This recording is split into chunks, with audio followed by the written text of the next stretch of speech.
Hello friend, welcome to my channel. मैं हूं सविता। दोस्तों, आप सब कैसे हैं? आई होप आप अच्छे होंगे और आपकी तैयारी भी काफ़ी बेहतर होगी। तो दोस्तों, इस क्लास में हम करेंगे सुपर टेट एग्ज़ाम के लिए हिंदी की प्रैक्टिस, जिसमें आपको 20 प्रश्न यहाँ पर दिए जाएंगे और सारे टॉपिक यहाँ पर इन्वॉल्व होंगे।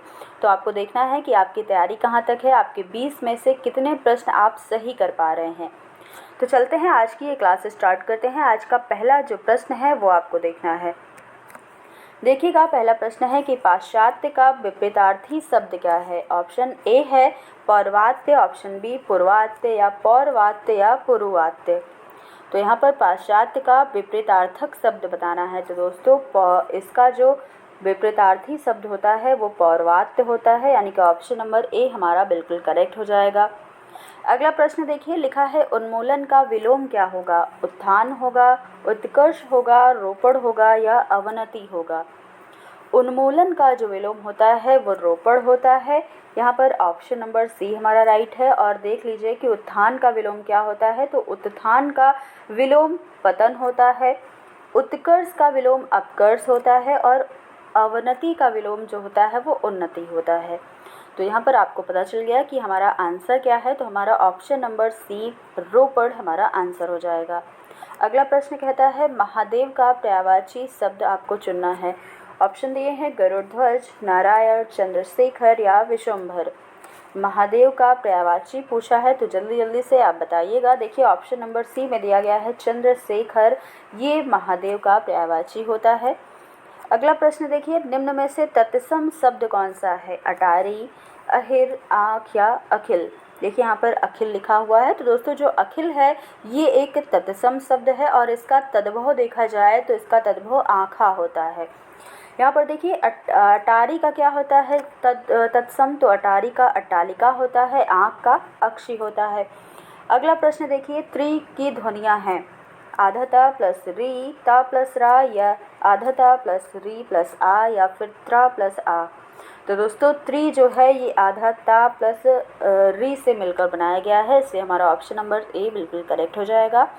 अगला प्रश्न है टा वर्ग के किस शब्द का व्यंजन है। तो बताना है आपको कि टा जो है इसका हम उच्चारण कहाँ से करेंगे, इसका उच्चारण स्थान क्या है। कंठ है, तालव्य है, मूर्धन्य है या फिर दंत है। तो दोस्तों, टा वर्ग के जितने भी वर्ड होते हैं टा, ठ, ड, ढ, ड़, इन सभी का उच्चारण हम मूर्धा से करते हैं, यानी कि ऑप्शन नंबर सी मूर्धन्य हमारा सही आंसर हो जाएगा। अगला प्रश्न देखिएगा, खा क्या है। अघोष व्यंजन है, अल्पप्राण व्यंजन है, घोष व्यंजन है या फिर विवृत व्यंजन है। तो खा जो है ये एक अघोष व्यंजन है। यहाँ पर देखिए, ऑप्शन नंबर ए में दिया गया है, ये हमारा बिल्कुल करेक्ट आंसर हो जाएगा, अघोष व्यंजन है। अगला प्रश्न देखिए, हिंदी भाषा के अतिरिक्त कौन सी भाषा है जो देवनागरी लिपि में लिखी जाती है। देखिए, आपको ये तो पता है कि हिंदी जो भाषा है ये देवनागरी में लिखी जाती है, लेकिन इसके अलावा भी एक और भाषा है जो देवनागरी में लिखी जाती है। पंजाबी है, मराठी है, उर्दू है या इनमें से कोई नहीं है। तो दोस्तों, जो मराठी भाषा है इसे भी देवनागरी लिपि में लिखा जाता है, इसलिए ऑप्शन नंबर बी हमारा बिल्कुल राइट हो जाएगा। अगला प्रश्न कहता है भाषाई विविधता क्या है। भारतीय कथाओं का एक रूप है या फिर भाषा की कक्षा में एक संसाधन है, बहुभाषिक बच्चों की संज्ञानात्मक विकास की ओर संकेत करती है या इनमें से सभी ऑप्शन करेक्ट है। तो देखिए, भाषाई विविधता जो है ये बहुभाषी बच्चों की संज्ञानात्मक विकास की ओर हमें संकेत करती है, तो इसलिए ऑप्शन नंबर सी हमारा बिल्कुल करेक्ट आंसर हो जाएगा। अगला प्रश्न कहता है युद्ध करने का इच्छुक, इसके लिए हम एक शब्द क्या कहेंगे। बहादुर कहेंगे, वीर कहेंगे, दबंग कहेंगे या फिर युद्धत्सु कहेंगे। दोस्तों, जो इंसान युद्ध की इच्छा रखता हो उसे हम युद्धत्सु कहते हैं, यानी कि ऑप्शन नंबर डी हमारा बिल्कुल करेक्ट हो जाएगा। अगला प्रश्न है देव और दैव शब्द युग्म का सही अर्थ बताना है। बताइएगा, देव और दैव का क्या अर्थ होता है। देवता भाग्य, भविष्य, वर्तमान, भाग्य, पैर या फिर भाग और दिवस। देव में देवता होता है, तो आप देख लीजिएगा कि इस ऑप्शन में पहले देवता दिया गया है, तो यहाँ पर ऑप्शन नंबर ए ही हमारा करेक्ट है। ऑप्शन नंबर ए में जो दिया गया है देवता, ये देव का अर्थ है और भाग्य दैव का अर्थ होता है, तो इसलिए ऑप्शन नंबर ए हमारा बिल्कुल राइट हो जाएगा। अगला प्रश्न है, लघुर्मी में कौन सी संधि है? अयादि स्वर संधि है, दीर्घ स्वर संधि है, वृद्धि स्वर संधि है या फिर यड़ स्वर संधि है? तो दोस्तों लघुर्मी में दीर्घ स्वर संधि होगी, इसलिए ऑप्शन नंबर बी बिल्कुल करेक्ट हो जाएगा। अगला प्रश्न देखते हैं। देखिए, अगर आप यहाँ पर ऐसी प्रैक्टिस करते हैं इन सभी प्रश्नों की तो आपको काफ़ी हेल्प होगी यहाँ से। अगर यहाँ से आपको थोड़ी बहुत भी हेल्प लगती है, आपको प्रश्न अच्छे लगते हैं, तो आप क्लास को ज़्यादा से ज़्यादा लाइक शेयर करिएगा। चलते हैं अगले प्रश्न पर। तो अगला प्रश्न हमारा कहता है, बहुब्रीहि समास का उदाहरण कौन सा नहीं है? पंसेरी नहीं है, बारहसिंघा, कुसुमायुध या फिर दीर्घ बाहु? यहाँ पर पूछा है कौन सा नहीं है, ये आपको बताना है। तो दोस्तों यहाँ पर जो ऑप्शन नंबर बी दिया गया है यानी कि बारहसिंघा, यहाँ पर क्या होगा? यहाँ पर द्विगु समास होगा, तो इसलिए नहीं पूछा था। और सभी में बहुब्रीहि समास है, लेकिन बी में बहुब्रीहि समास नहीं है, इसलिए हमारा ऑप्शन बी बिल्कुल करेक्ट हो जाएगा। अगला प्रश्न देखिए, यहाँ पर एक पंक्ति दी हुई है जिसमें आपको रस बताना है। पंक्ति क्या है कि अति मलिन वृषभानु कुमारी, अधोमुख रहित रहति उरध, चितवती ज्यों गतहारे, थकित जुआरी, छूटे चिहुर बदन कुम्हलाने, ज्यों नलिनी हिमकर की मारी। ये जो पंक्ति है, इस पंक्ति में कौन सा रस होगा? हास्य रस होगा, करुण रस होगा, विप्रलंभ श्रृंगार होगा या संयोग श्रृंगार होगा? तो बताइएगा इस पंक्ति में कौन सा रस है? तो दोस्तों यहाँ पर विप्रलंभ श्रृंगार होगा, ये आपको ध्यान रखना है। ऑप्शन नंबर सी हमारा बिल्कुल राइट है। अगला प्रश्न देखिए, मोख हुई वाचाल, पंगु चढ़े गिरिवर गहन, जा सुकृपा सुदयाल, द्रवो सकल कलिमल दहन। इस पंक्ति में छंद बताना है, तो कौन सा छंद है? सोरठा छंद है, चौपाई है, दोहा है और वर्वय है।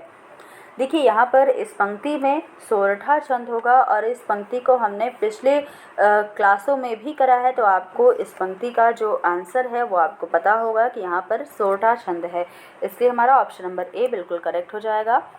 अगला प्रश्न देखेंगे तो यहाँ पर कुछ पंक्तियाँ दी गई हैं, एक कविता दी गई है। इस कविता के आधार पर आपको क्या करना है? आंसर देना है कुछ प्रश्नों के।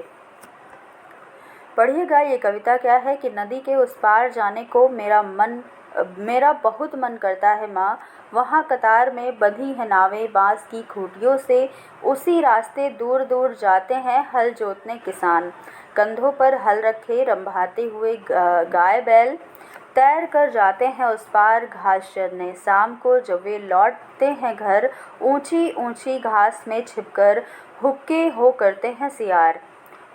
माँ तू बुरा न माने तो बड़ा होकर मैं नाव खेलने वाला एक नाविक बनूंगा। ये थी कविता आपकी, और आपको यहाँ से एक क्वेश्चन मिलेगा, इस पर आपको आंसर देना है। देखिए इस कविता में कौन किसे संबोधित कर रहा है ये बताना है। ऑप्शन है, लेखक नाविक की माँ को संबोधित कर रहा है या कोई किसी को नहीं, लेखक अपनी माँ को, या लेखक के रूप में एक बच्चा माँ को संबोधित कर रहा है। तो यहाँ पर हमारा ऑप्शन नंबर डी बिल्कुल करेक्ट हो जाएगा। अगला प्रश्न है, लेखक नाविक क्यों बनना चाहता है? यह नदी की यात्रा का मजा लेना चाहता है इसलिए नाविक बनेगा, या फिर वह नाव चलाने संबंधी अपने शौक पूरा करना चाहता है, या नदी उस पार के सौंदर्य का आनंद उठाना चाहता है, या वह हल चलाना चाहता है। तो दोस्तों यहाँ पर जो हमारा ऑप्शन नंबर सी है ये बिल्कुल करेक्ट हो जाएगा। जो लेखक है वह नदी के उस पार के सौंदर्य का आनंद उठाना चाहता है। अगला प्रश्न है, नाव की बाँसों की खूंटियों से क्यों बांधा गया होगा?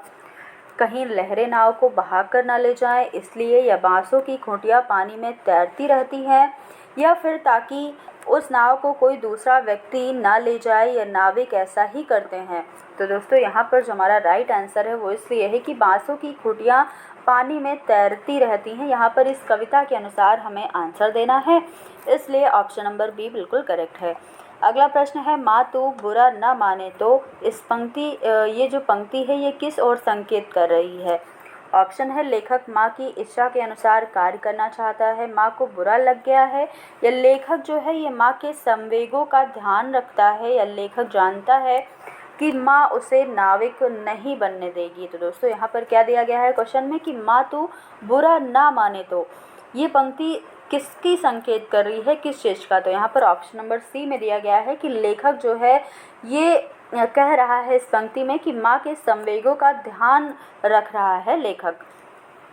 अगला प्रश्न देखिए, जो कि आज का लास्ट प्रश्न है कि कविता में पुनरुक्त शब्द युग्म कौन से हैं। पुनरुक्त वे शब्द होते हैं जो बार बार आते हैं। देखिए ऑप्शन में दूर दूर, ऊंची ऊंची, गाय बैल, दूर दूर या फिर ऊंची ऊंची। तो आपको देखना है कविता में ऐसे कौन से पुनरुक्त शब्द हैं जो बार बार आए हैं। तो चलिए देखते हैं इस कविता में कौन कौन से बार बार पुनरुक्त शब्द आए हैं। तो देखिए आप यहाँ पर देख सकते हैं, एक हो गया दूर दूर हम मिला है, और अगला जो है वो है ऊंची ऊंची। तो देखिए हमारा ऑप्शन में क्या आंसर दिया है। देखिए ऑप्शन में ऑप्शन नंबर ए ही हमारा सही हो जाएगा। यहाँ पर दूर दूर और ऊंची ऊंची, ये हमारा बिल्कुल करेक्ट आंसर हो जाएगा। तो दोस्तों ये थी आज की क्लास, ये थे आज के प्रश्न। आई होप आपको आज के प्रश्न अच्छे लगे होंगे। अगर आपको प्रश्न अच्छे लगे, थोड़ा बहुत भी समझ आया, तो दोस्तों क्लास को ज़्यादा से ज़्यादा लाइक शेयर करिएगा। और अगर चैनल पर नए हैं, अब तक चैनल को सब्सक्राइब नहीं किया है तो ज़रूर कर लीजिएगा। फिर मिलेंगे ऐसे ही क्लास के साथ, कुछ ऐसे ही नए प्रश्नों के साथ। धन्यवाद।